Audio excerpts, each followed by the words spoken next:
New Brunswick reporting a case of a blood clot in someone who received an AstraZeneca vaccine. This third case in the country involved someone in their 30s who has since recovered. Dr. Dina Hinshaw has said the risk is extremely low, and it's actually higher if you do get COVID-19. Kara Campbell has more on what you need to watch for. At some point, you just have to trust the scientists and the doctors. Gen Xers clamoring to line up to get this AstraZeneca vaccine, a shot with a very small risk of blood clots. While it's incredibly rare, what are the signs and symptoms that you need to worry about or not worry about after you get it? Well, the normal side effect is you may get a pain in your arm when they inject the vaccine into your arm.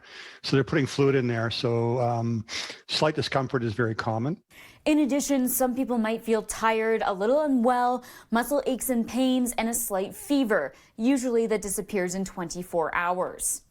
Your immune cells recognize that there's something that's been implanted into your arm and are starting to respond to that. The Gen Xers getting their vaccines in downtown Calgary today didn't seem too concerned about the small risks associated. I feel that the minor side effect that they have is much less than, the actual COVID itself. Too much science out there right now.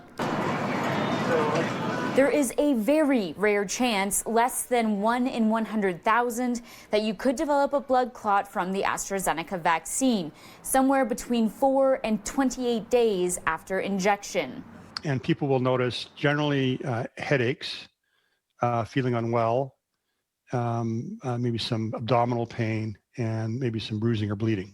But he stresses, despite the many headlines that have been generated by this rare side effect, your chances of developing it are very low, and your chances of actually dying from it, even less. Certainly skiing for more than 5 days a year and biking more than 100 kilometers is going to be a higher risk of death than what you're going to see with this vaccine.